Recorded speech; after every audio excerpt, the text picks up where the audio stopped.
bienvenido, bienvenida. En nombre de la Voz de la Esperanza, gracias por conectarte por este medio. Aprenderemos juntos, nutriremos nuestro corazón y mente con las impactantes verdades bíblicas. Amén. Recuerda compartir este estudio para que otros tengan el privilegio de escudriñar la palabra de Dios junto a ti y a los tuyos. Amén. Bueno, Omar, en esta ocasión, en realidad es una ocasión perfecta para saludar a nuestra querida hermana Janet Jara. Ella nos escribió desde Chile. Janet nos dice: qué clara me queda la lección con ustedes, mis queridos. Tomo notas del estudio y así voy preparada para la escuela sabática. Amén. Me bauticé hace poco y ha sido de gran bendición escucharlos y seguirlos en las redes sociales. Aprendo mucho. El Señor siga bendiciendo su gran ministerio. Nos alegra de verdad que les sean útiles estos repasos de la lección, hermana Janet. La felicitamos por su reciente bautismo. Así es. Oramos para que Dios guíe su camino espiritual hasta la venida de Jesús. Un gran abrazo, bendiciones del cielo para usted y su familia, hermana Janet. Bien, esta semana repasaremos la lección número 11 para el 14 de junio 2025 y se titula Ruth y Esther. Pidamos que Dios dirija nuestro estudio. Oremos. Padre que moras en los cielos, es para nosotros un alto privilegio estar con nuestros amigos, amigas y principalmente contigo, oh Padre Celestial, estudiando las verdades que tú nos has presentado en esta semana. Gracias, Señor. Ayúdanos a digerir estos mensajes y aplicarlos en nuestra vida práctica. Y esto lo pido en el santo nombre de Cristo Jesús. Amén. Amén. Ay, Omar, a mí me encantan los libros de Ruth y Esther, porque son historias magníficas. Sí, son. El relato de Ruth envuelve amor, devoción y conversión. El de Esther narra la valentía y la sabiduría de una jovencita y la manifiesta protección divina. Pero, ¿qué aprendemos en realidad acerca de Dios en estos dos libros del Antiguo Testamento? Especialmente cuando en Esther ni se menciona a Dios. Tremendo. ¿Qué nos dice sobre el plan de salvación? El hecho de que Ruth fue una de las genitoras de Jesús. ¿Cómo encaja todo esto en el gran conflicto? ¿Qué tienen que ver los libros de Ruth y Esther con la interpretación profética? Bueno, sí, en ambas historias se han considerado imágenes y elementos con verdades bíblicas.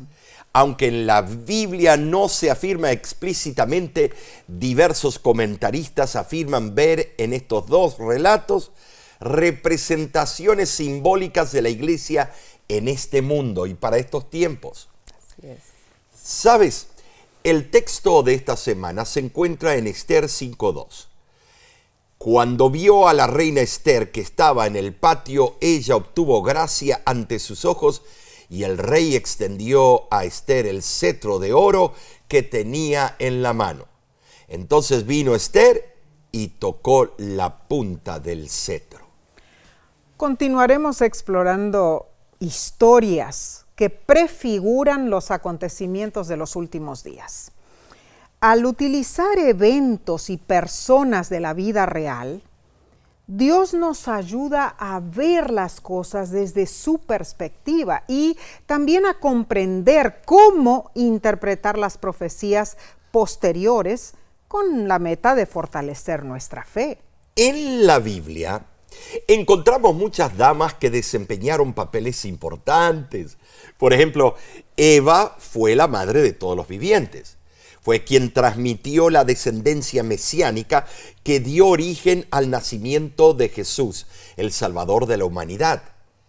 En el período patriarcal vivieron mujeres como Sara, Rebeca, Raquel, Lea y Tamar, quienes impactaron poderosamente el curso de la historia de la salvación.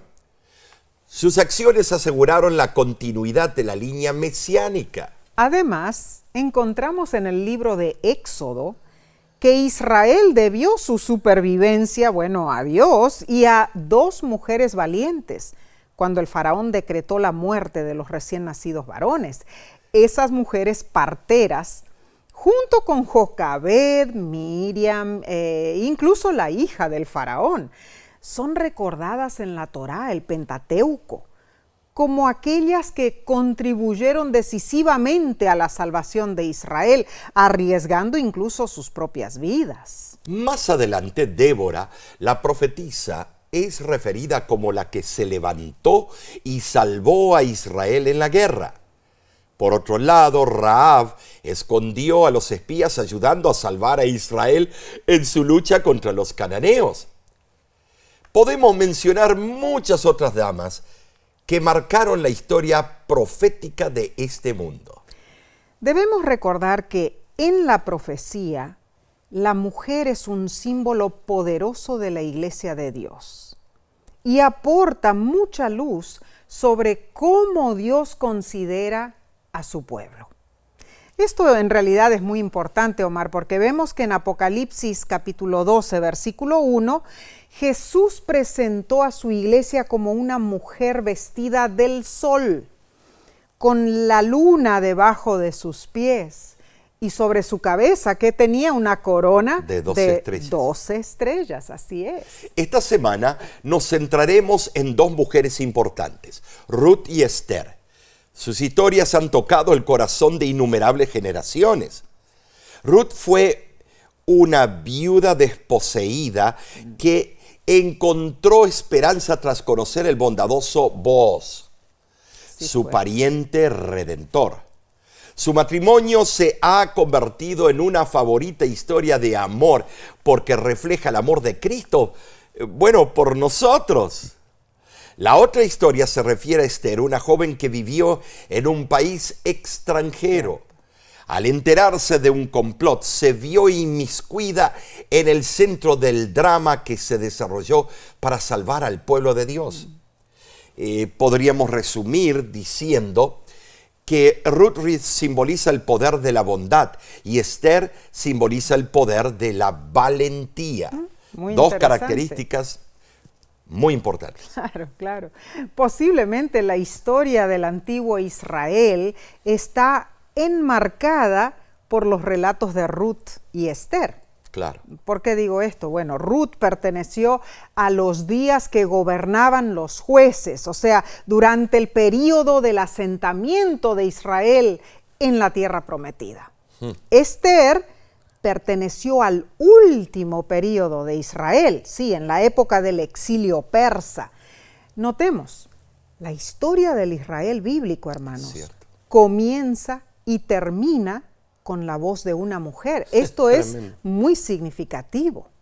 Veamos entonces los relatos bíblicos de Ruth y Esther. Sus circunstancias de vida han sido inmortalizadas en la Biblia y mientras estudiemos, busquemos extraer las lecciones que podamos de sus experiencias.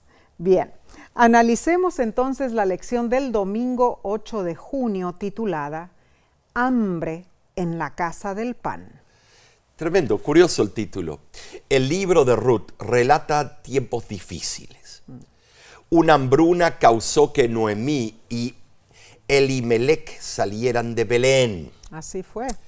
Recuérdate, Belén. Elimelech significa mi Dios es rey. Noemí significa agradable. Pero en Ruth 1:20, Noemí rogó a las mujeres de Belén que la llamaran Mara, que significa amargura, porque Dios la había tratado con amargura. Qué raro. Viuda y sin sus dos hijos, ella no tenía quien la ayudara. Los críticos de la fe cristiana señalan la brutal realidad de vivir en este mundo como evidencia de que, número 1, Dios no existe. Número 2, Dios es impotente para intervenir cuando suceden cosas malas. Y número 3, a Dios no le importa nuestro sufrimiento. Sin embargo, hermanos, Muchas historias bíblicas ofrecen abundante evidencia de que esas suposiciones son incorrectas. Bueno, ciertamente Dios permite que la humanidad sufra las consecuencias de su rebelión. Pero sin violar nuestro libre albedrío, Dios siempre está presente y activo en nuestra vida, guiándonos hacia la solución definitiva de los problemas del pecado y el sufrimiento. La historia de Ruth ejemplifica todo esto. Investiguemos. ¿Qué penurias cayeron sobre Noemí y Ruth? Leamos Ruth capítulo 1, versículos del 1 al 5, y dice: Aconteció en los días que gobernaban los jueces, que hubo hambre en la tierra, y un varón de Belén de Judá fue a morar en los campos de Moab, él y su mujer y 2 hijos suyos. El nombre de aquel varón era Elimelec, y el de su mujer Noemí, y los nombres de sus hijos eran Malón y Kelión. Llegaron pues a los campos de Moab y se quedaron allí. Y murió Elimelec, marido de Noemí, y quedó ella con sus 2 hijos, los cuales tomaron para sí mujeres moabitas. El nombre de una era Orfa y el nombre de la otra Ruth, y habitaron allí unos 10 años. Y murieron también los 2, Malón y Kelión, quedando así la mujer desamparada de sus 2 hijos y de su marido. Examinemos el fondo histórico. La entrada en Canaán ocurrió alrededor del año 1405 a.C. Los jueces gobernaron a Israel desde la muerte de Josué hasta que Saúl ocupó el trono en el año 1051 a.C. Entonces, posiblemente, los acontecimientos narrados en Ruth ocurrieron en torno al año, 1300 a.C. Ahora, Mateo 1:5 dice que Rahab fue madre de Booz. Si era la misma Rahab de Jericó, estos acontecimientos sucedieron en la primera parte del período de los jueces. Posiblemente, después que Jericó cayó, Rahab se casó con uno de los israelitas victoriosos, llamado Salmón, quizá uno de los espías que había llegado hasta su casa, y les nació Booz. Saben, así pasaron los años, y cuando Ruth volvió con Noemí a Belén, Booz ya no era jovencito, porque Booz alabó a Ruth por no haber ido en busca de los jóvenes. Ruth 3:10, así lo afirma. Cierto. Ahora notemos esto, hermano. Durante siglos, Palestina había sufrido sequías periódicas. Sí, Dios prometía lluvia en su tiempo, pero la sequía indicaba que el pueblo había sido infiel. Claro.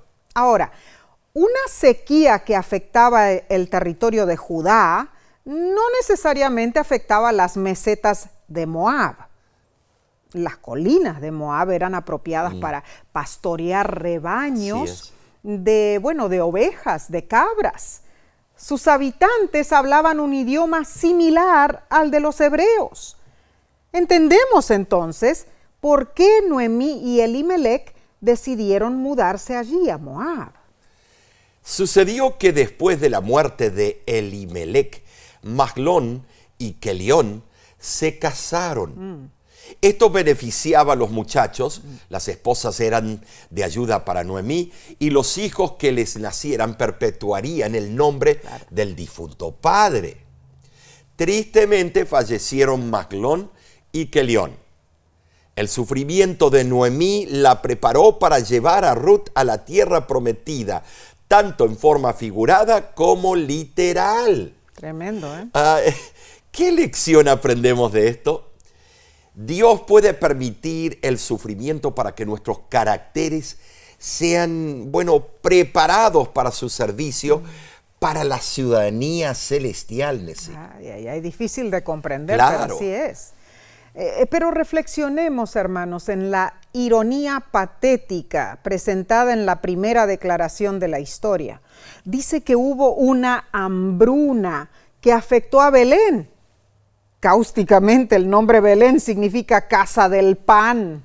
Claro, hambre en la casa ¿Verdad? del pan. Esto nos recuerda la abundancia que había en el Edén, sí, donde Dios le dijo a Adán y Eva, de todo árbol del huerto podrán comer. Es cierto.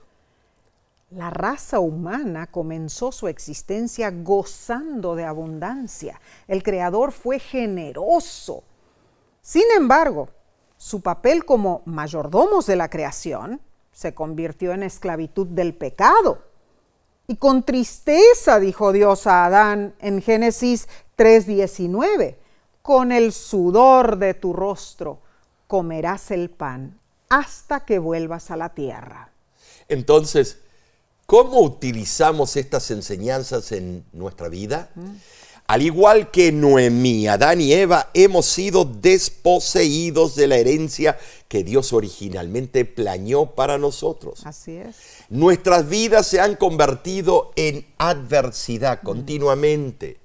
El Edén fue un regalo, pero no incondicional.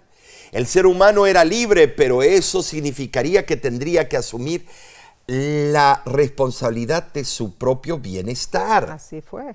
Originalmente se suponía que debíamos ejercer dominio sobre la creación con la bendición divina, pero ahora nos enfrentamos a la tarea de intentar controlar un mundo caído, hermanos. Cuán cierto y cuán difícil esa responsabilidad. Y lo triste es que los seres humanos egoístas compiten por recursos escasos, provocando muchísima angustia y sufrimiento. Y la tragedia es indescriptible. Aunque la tierra, gracias a Dios, la tierra aún produce en abundancia. Esto es algo que testifica el amor de Dios. Claro. Vemos que la avaricia humana y los estragos del pecado, hermanos, hacen que el mundo parezca controlarnos a nosotros. Sin embargo, sabemos que un día todo esto terminará y esa es nuestra esperanza. Seguiremos con la parte del lunes. Antes de continuar, Nesí, quiero interrumpirte. Hermanos, quiero decirle a mi esposa, hoy es tu día. Ay, mi amor. Eres mi compañera, el amor de mi vida. Gracias. Y agradezco a Dios por darme el privilegio de celebrar contigo este augurio día. ¿Por qué? Qué lindo. Feliz cumpleaños, Ay, mi amor. Dios te siga bendiciendo para siempre. Ay, gracias, mi amor. La verdad, estoy muy agradecida a Dios por regalarme un año más de vida, por tener salud, por estar gozando días contigo, mi amor. Igualmente. Y también, mis hermanos, por estar con ustedes, poder aprender más de la palabra de Dios y prepararnos juntos para el día de la venida de Jesús. Bien, continuemos entonces con nuestro estudio para el 9 de junio. Se titula Ruth y Booz. Al examinar los eventos trágicos de la vida de Noemí, percibimos cómo Dios actúa a través de quienes lo han perdido todo, pero se aferran a la esperanza. Así es. El ingenio, la honestidad y la fe de Noemí, en medio de la crisis, resuena con la situación de millones de personas que hoy son vulnerables en nuestro mundo. Esta historia ofrece una fuente de consuelo, de empoderamiento para aquellos que enfrentan tragedias en sus vidas. Tristemente, este mundo fue irreparablemente dañado por el pecado. Sí lo fue. Saben, hermanos, sufrimos consecuencias funestas que nos empobrecen espiritualmente con perspectivas sombrías. Como Noemí, cuando regresó a su tierra, recogemos las sobras de los márgenes del campo. Vivimos de las migajas de alegría que se pueden encontrar en este mundo destrozado. Pero todo cambia cuando descubrimos algo extraordinario que Dios no nos ha olvidado. En tu tiempo de devoción personal, lee Ruth capítulo 2, versículos 5 al 20. Presta atención al versículo 20, cuando Noemí alabó a Dios por haber encontrado al pariente que podría redimirla. Noemí decidió regresar a Belén, probablemente, para vender sus tierras, para saldar las muchas deudas que tenía. Pero su situación era deprimente. No tenía ni lo necesario para vivir. Ahora notemos esto. Dios había hecho provisión en Israel para que los desposeídos reclamaran su herencia. ¿Cómo funcionaba eso? Bueno, un pariente cercano podía redimir la tierra de la persona desheredada. Vemos que Booz no era solo un agricultor bondadoso, hermanos. Él era un pariente cercano de Elimelech. Entonces, siendo que Noemí no podía sufragar sus gastos ni reclamar su parte en la herencia, un pariente cercano podría hacerlo por ella. ¿Sabes? Dice Levítico 25:25. Cuando tu hermano empobreciera y vendiere algo de su posesión, entonces su pariente más próximo vendrá y rescatará lo que su hermano hubiere vendido. Descubrir que Booz era un pariente bondadoso, generoso, fue la mejor noticia posible. La pobreza en la que vivían estas dos mujeres no tenía por qué durar para siempre. Booz podría redimirlas. La historia dice que Ruth se negó a abandonar a su suegra Noemí. Le dijo, y cuando iban de camino a Belén, donde tú vayas yo iré. Tu pueblo será mi pueblo, tu Dios será mi Dios. Suena como un éxito evangelístico, ¿verdad? Aunque no se informa ninguna estrategia misionológica. Omar, digo esto porque Ruth no se convirtió mediante un milagro sensacional en una campaña evangelística, claro, no. Claro. Ella simplemente siguió a su suegra por amor. Claro. Y Noemí no usó ningún argumento para convencer a Ruth de que se quedara con ella. Al contrario, incluso la animó a regresar a Moab. Ahora, los eventos siguientes nos llevan a Booz, pariente de Elimelech, un agrónomo adinerado a quien Ruth le rogó permiso para espigar algo de grano de sus campos. Así fue. Al verla, Booz le habló con amabilidad y fue generoso con ella. En esa parte del relato, Booz era el único pariente cercano, dispuesto a cumplir con su responsabilidad como en el hebreo Goel, que significa redentor de la familia. Así es Cristo, un Goel. Observemos las características relucientes de Ruth, hermanos. Ella fue diligente y valiente al acercarse a su Redentor.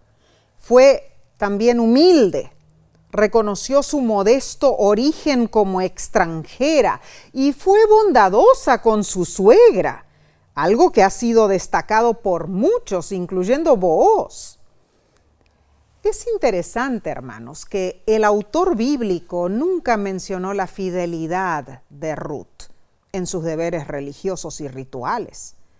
Quizá vio que su bondad hacia los demás era prueba suficiente para convencer a su Redentor de su devoción. La conclusión de la historia es impactante. Ruth se casó con Booz, restauró la dignidad de la familia y recibió la mayor recompensa, su lugar en la genealogía del Mesías. El legado del libro de Ruth es de gran importancia. En la liturgia judía, el libro se lee durante la fiesta de Shavuot, conocida como la fiesta de las semanas o del Pentecostés, una celebración que se asocia con la cosecha y el don de la ley. ¡Qué historia emocionante! ¿No lo crees? Ahora, ¿qué relación tiene todo esto con la profecía, hermano, hermana? Bueno, Omar, si pensamos bien, como cristianos nosotros entendemos ya hace mucho tiempo que Booz es un tipo de Cristo, ¿no es cierto? Claro. O sea, Cristo es nuestro creador, pero además eligió convertirse en nuestro pariente, un ser humano real, de carne y hueso. ¿Para qué? Para redimirnos. Por esa razón repetidamente se llamaba a sí mismo el Hijo del Hombre. Qué profundidad en estos conceptos que has hablado, pero también qué claridad. Es triste notar que demasiadas personas asocian a Dios con la dureza, con la resiedumbre, y también piensan que Dios quizá nos dejará entrar al cielo si cumplimos con todos los requisitos de un inventario moral, pero que en realidad lo hará a regañadientes, porque apenas lograríamos sobrevivir a causa de un tecnicismo. ¡Wow! Eso sí es. Sin embargo, hermanos, al estudiar esta historia de Noemí, de Ruth y Booz, la imagen de Cristo revelada en la persona de Booz desplaza completamente cualquier noción errónea que tengamos de Dios. Hermano, hermana, Dios nos observa a pesar de nuestra profunda indigencia espiritual. Y Él va más allá de lo que nos imaginamos, porque Él desea redimirnos. O sea, Él nos quiere como su esposa. Esta es una admirable y maravillosa verdad. Bien, escudriñemos, Omar, entonces la lección del martes 10 de junio titulada Booz como Redentor. Booz se enamoró de Ruth y deseó casarse con ella. Pero surgió un obstáculo, siempre. Había un pariente más cercano quien también tenía derechos sobre esa mujer y su tierra. Era otro familiar consanguíneo que tenía prioridad en la línea de sucesión. Tremendo. Tremendo, ¿no es cierto? Esta historia se complicó entonces. Surgió, un momento de suspenso para Booz y Ruth. Sin embargo, Booz le aseguró a Ruth que de un modo u otro ella sería redimida. Le dijo en Ruth 3:13 lo siguiente: si él te redimiere, bien, redímate. Mas si él no te quisiere redimir, yo te redimiré, vive Jehová. ¡Wow! ¡Qué lucha! Dos machos y una mujer. Una doncella. Una doncella puede ser el nombre de una película. Considerando a Booz como un tipo de Cristo, esta situación podría revelar un asunto en el gran conflicto.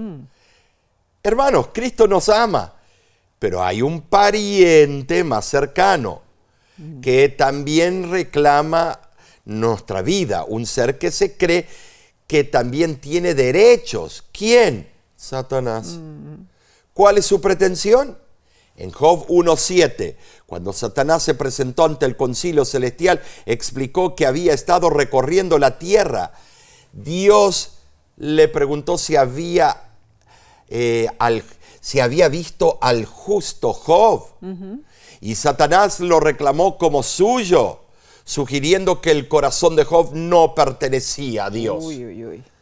Insinuó que Job solo seguía a Dios por conveniencia, por los beneficios, que si Dios dejaba de ser benévolo con él, lo abandonaría.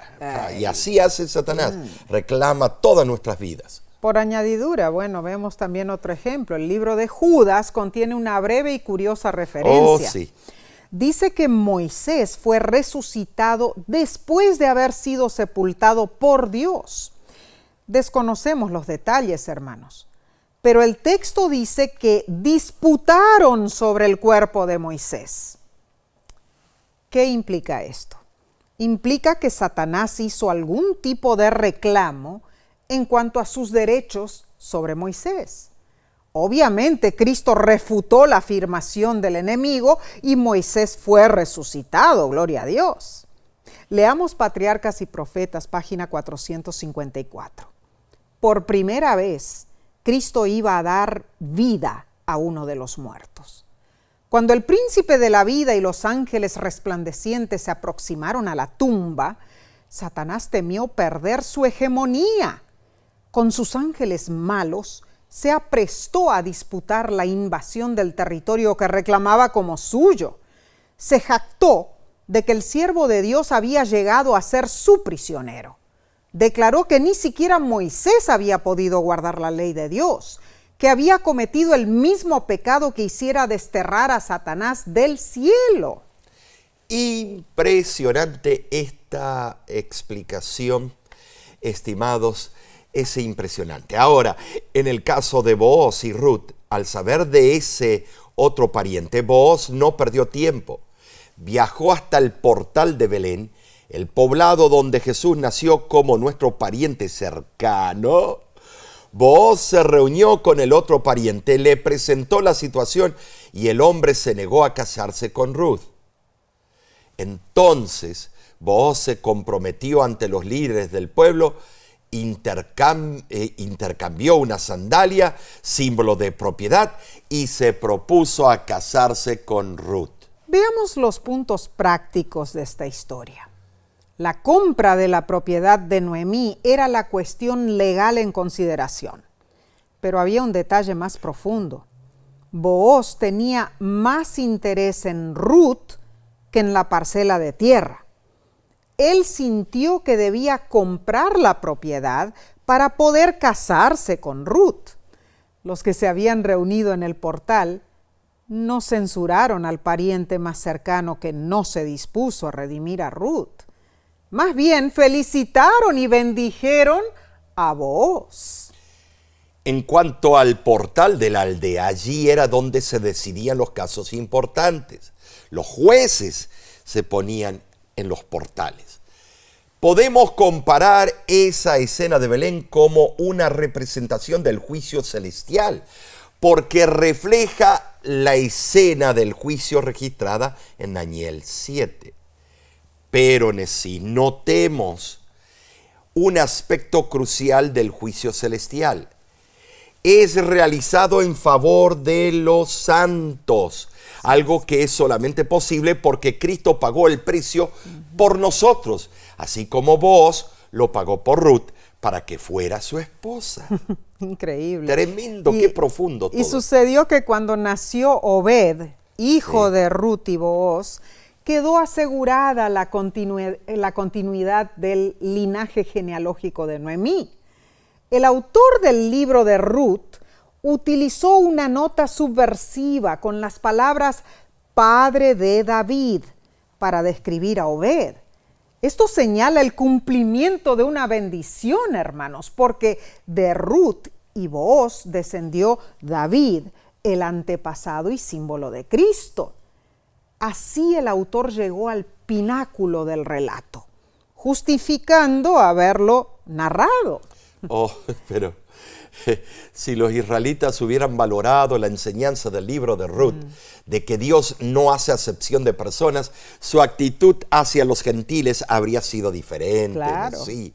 Habrían esperado a un Mesías cuya misión era salvar del pecado a toda la humanidad, Así es. judíos y gentiles. Y no solo a un Mesías que salvaría a la nación judía del yugo romano. Claro. También para nosotros el libro de Ruth contiene una gran lección. Así es. Si mostramos amor a nuestros semejantes, muchos nos dirán como lo dijo Ruth a su suegra: tu pueblo será mi pueblo y tu Dios mi Dios. Amén. En otras palabras, habrá conversión. Claro, ¿cierto? habrán bautismos. Gloria a Dios. Hermanos, tratemos con amor a los nuevos conversos. Conocemos a un jovencito llamado Cael. Hace un tiempo atrás, cada sábado, Ese niño de 12 años caminaba 20 cuadras para ir a su iglesia. No vamos a decir el lugar. Cada sábado él pasaba frente a otra iglesia donde un anciano estaba parado a la entrada. Las dos eran iglesias adventistas.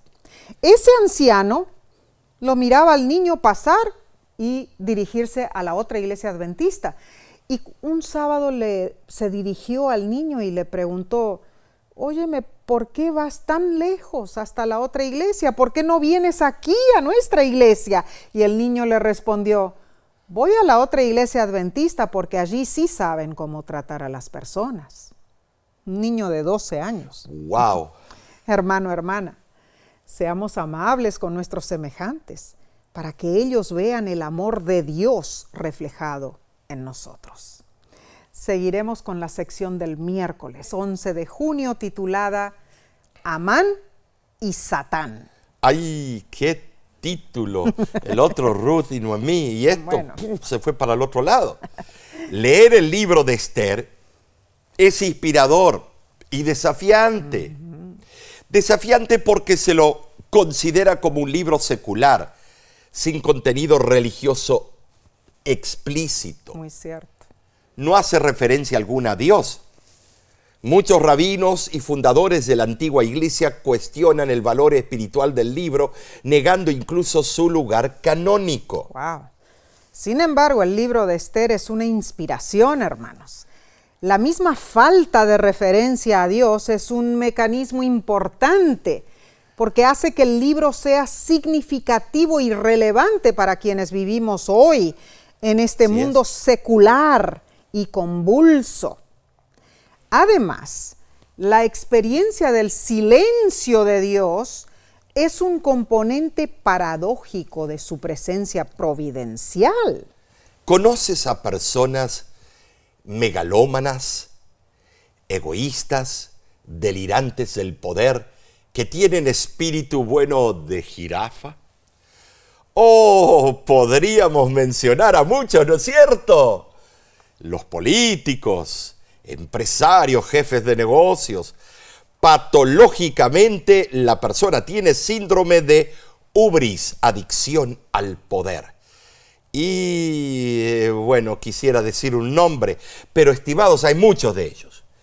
Creo que ese era el problema de Amán, el presuntuoso villano de la historia de Esther. Se le había otorgado elevada prominencia en el imperio, pero él quería más, quería ser más grande que todos. Los eventos del capítulo 3 de Esther acontecieron en el año 474 a.C., en el 12º año del reinado de Asuero. Leamos Esther, capítulo 3, versículo 5. Y vio Amán que Mardoqueo no se arrodillaba ni se humillaba delante de él, y se llenó de ira. Según la tradición judía, Amán era descendiente de Agag, rey de Amalek. Los súbditos homenajeaban a Amán, como acostumbraban en el antiguo cercano oriente. Se postraban hasta besar el suelo, implicando sumisión y obediencia. Mardoqueo rehusó darle a Amán una reverencia que solo pertenecía a Dios. Los funcionarios compañeros de Mardoqueo lo estimaban y trataron, por supuesto, de convencerlo a acatarse al edicto real, dándole oportunidad antes de denunciarlo. Saben decir, la actitud de Mardoqueo marcaba un serio precedente. Si él podía burlarse así de un decreto real, ¿qué sucedería con otros? Bueno, la cosa estaba seria, ¿no es cierto? Estaba marcando un precedente. Y Amán aborreció el acto irrespetuoso. El desafío público de Mardoqueo, manifestado osadamente en el portal del palacio, solo podía significar una cosa: conspiración. ¡Wow! Y si Mardoqueo justificaba su conducta con motivos religiosos, todos los que pertenecían a su religión debían ser implicados. Ahora, sí, si Amán hubiese informado al rey que un subalterno de la corte desobedecía el edicto real, Asuero habría condenado a muerte a Mardoqueo. Creo que sí. Pero Mardoqueo, como judío, había insultado a Amán y éste buscó castigar a todos los judíos como nación porque la religión judía presentaba un obstáculo para el orgullo de Amán. Ay, ay, ay. Bueno, las matanzas en gran escala abundaban en el antiguo cercano oriente. El derecho a la vida dependía del capricho de un déspota, en verdad. Medio siglo antes de esta época, hermanos, se había promulgado una matanza de magos cuando había ascendido al trono Darío Histaspes, padre de Jerjes. Y 50 años antes se había perpetrado un genocidio contra los escitas. Ahora, difícilmente Asuero hubiera considerado un acto de genocidio por algo de poca importancia, pero Amán fortificó su propuesta alertando al rey que un soborno de tal magnitud no debía ser visto con indiferencia. ¿Sabes, hermano? Amán controlaba el sello real, tenía autoridad para emitir cualquier decreto que deseara. Entonces se divulgó la carta por los correos del imperio para exterminar a los judíos, al pueblo de Dios. Al visualizar esta historia, podemos hacer un paralelo con las acusaciones que Satanás ha hecho contra el pueblo de Dios y que las volverá a hacer en el tiempo del fin. Se promulgará un decreto contra el remanente de Dios y será semejante al que promulgó el rey Asuero contra los judíos en la época de Esther. Leo del libro El conflicto de los siglos, página 61. Una vez que el sábado llegue a ser el punto especial de controversia en toda la cristiandad y las autoridades religiosas y civiles se unan para imponer la observancia del domingo, la negativa persistente por parte de una pequeña minoría de ceder a la exigencia popular la convertirá en objeto de execración universal. Al leer Ezequiel 28, 11 al 15 e Isaías 14, 12 al 15, encontramos paralelismos entre Lucifer y Amán. Ambos fueron antagonistas de Dios. Jesús vino a redimirnos, a reclamarnos como suyos. Se hizo como uno de nosotros. Hermanos, Él es nuestro pariente redentor. El precio que pagó fue extremadamente alto. Pero las intenciones de Satanás se revelaron cuando tentó a Jesús mostrándole los reinos del mundo. En Apocalipsis, la avidez de Satanás por obtener poder y adoración causará una crisis final. Engañará a muchos que se maravillarán y adorarán a la bestia. Iracundo, Satanás recurrirá a la fuerza contra los renuentes, los que nos neguemos a caer en sus fraudes.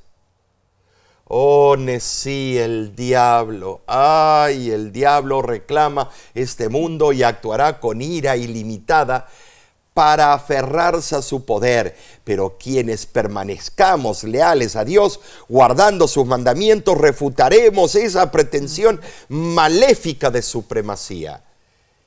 Sí, debemos estar preparados para esos momentos finales. Claro que sí, Omar. Hermano, hermana, piensa en los pequeños detalles que ponen a prueba tu fe. La menor concesión de los principios bíblicos te pueden enredar en la trampa del enemigo. Es cierto. Si cedes o haces condescendencias en las pequeñas pruebas, ¿qué harás en la hora de la gran prueba? Aférrate de las palabras de Jesús en Lucas 16:10, cuando dijo: el que es fiel en lo poco, también será fiel en lo mucho. Reflejemos nuestra fidelidad a Dios en todos los aspectos de nuestra vida, porque solo así podremos salir victoriosos en Cristo. Bien, pasemos, Omar, entonces al estudio del jueves 12 de junio titulado Para esta hora. Lamentablemente, algunos cristianos tienden a prestar atención solo a las dificultades de la profecía. Ciertamente se acercan tiempos difíciles y desmedradamente el estudio profético puede basarse en el temor, en lugar de, centrarse en la resolución divina. Ahora, Dios no edulcora el futuro. Él es honesto, informándonos de los eventos del fin del gran conflicto. Pero es importante siempre leer la historia hasta su conclusión. Muy cierto, y existe un patrón en la profecía bíblica. Dios revela las desastrosas consecuencias de nuestra rebelión, pero siempre nos ofrece esperanza, hermanos. Entendamos esto. Algunos contemplan las predicciones de la crisis final, el tiempo de angustia de Jacob, y tiemblan temerosamente. Claro, enfrentaremos eventos sumamente dificultosos. La predicción de tiempos difíciles es certera. Sin embargo, también lo es la promesa de liberación. En Apocalipsis 12, Satanás persigue a la esposa de Cristo con venganza despiadada. Pero Dios interviene para salvarla. Paralelamente, la historia de Esther también incluye a una hermosa reina desempeñando un papel central a quien Dios utiliza poderosamente para salvar a su pueblo, la niña de sus ojos. El libro de Esther es corto. Léelo en tu tiempo personal de estudio. Los eventos en la historia de Esther dependieron de 3 ejes principales: la astucia del cortesano Mardoqueo, la belleza y valentía de la reina Esther y el momento oportuno. Asombrosamente, los roles del sacerdote o profeta de Dios se ausentan en la historia. Pero magistralmente vemos que la identidad judía de Esther y Mardoqueo no les impidió alcanzar las más altas posiciones en la corte pagana del rey Asuero. Incluso el final de la historia, con la muerte de muchas personas, levanta sospechas sobre el valor espiritual de ese libro. Sin embargo, este libro expone la providencia de Dios, especialmente con respecto a su pueblo elegido. Esther fue reina en el preciso momento en que el pueblo se vio amenazado. ¿Saben? Sí, el rey, durante un ataque de insomnio, descubrió el acto leal de Mardoqueo. Así fue. Que le salvó la vida. Y el texto sugiere claramente que el pueblo judío fue protegido. Si Esther no hubiera hablado valientemente con el rey, la liberación hubiera surgido de otro lugar. Oh, wow. Esther 4:14.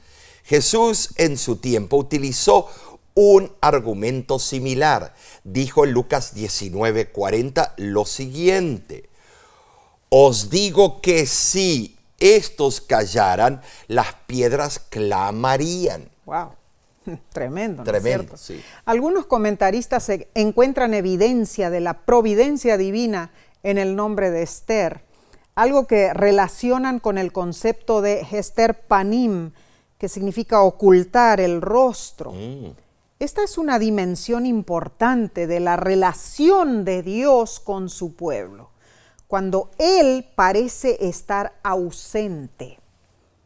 Además, la alusión al día de la expiación también ha sido señalada en la historia de Esther, basándose, en elementos comunes como el ayuno, la idea del juicio y la redención del pueblo de Dios frente a la destrucción de los impíos.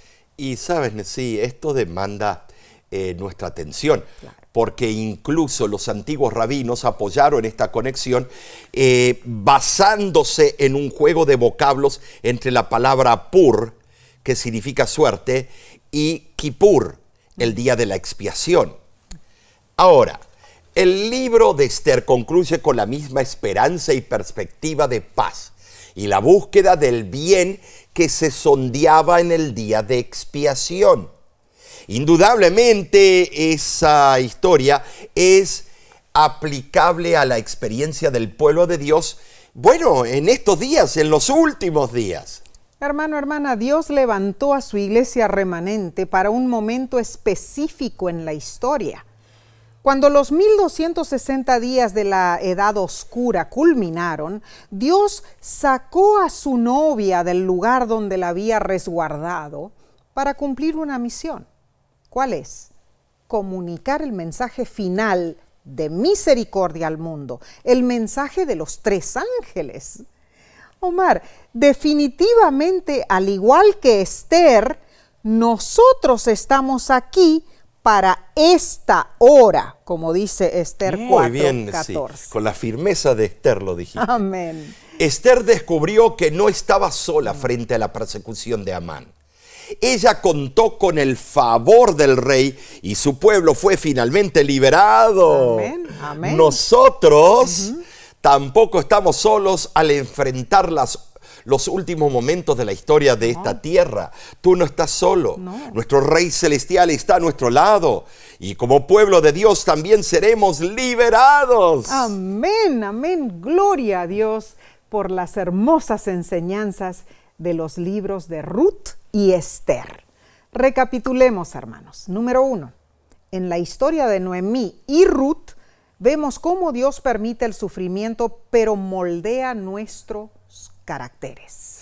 En segundo lugar, Nessie, el relato de Ruth y Booz nos enseña que Dios desea redimirnos y nos elige como su esposa. Número 3, considerar a Booz como un tipo de Cristo puede revelarnos que, aunque el enemigo se jacta de adueñarse de nosotros, Cristo nos redime. Número 4, en la historia de Esther hay un paralelismo entre Amán y Satán, quien siempre está en pugna contra el pueblo de Dios y quiere destruirnos. Y número 5, al igual que Esther, nosotros estamos aquí para esta hora. Dios está a nuestro lado y seremos liberados. Fuimos grandemente bendecidos. Amén. Y la semana que viene continuaremos estudiando, Nessie. Claro, claro que sí. La próxima lección se titula Precursores.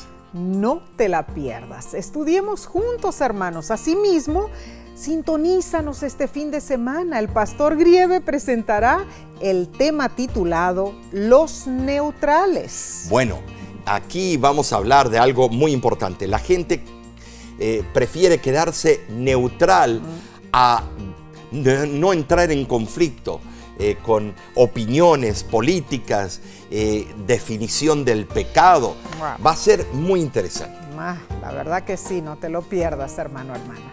Gracias por acompañarnos y gracias por ayudar tu ministerio, La Voz de la Esperanza. Si sientes en tu corazón el deseo, envía una ofrenda. En Estados Unidos puedes llamar por teléfono al 805-955-7641. También puedes visitar nuestra página lavoz.org/donar. De nuestra parte te decimos, Dios te bendiga y te guarde. Amén. Dios haga resplandecer su rostro sobre ti y tenga de ti misericordia. Dios alce sobre ti su rostro y ponga en ti paz.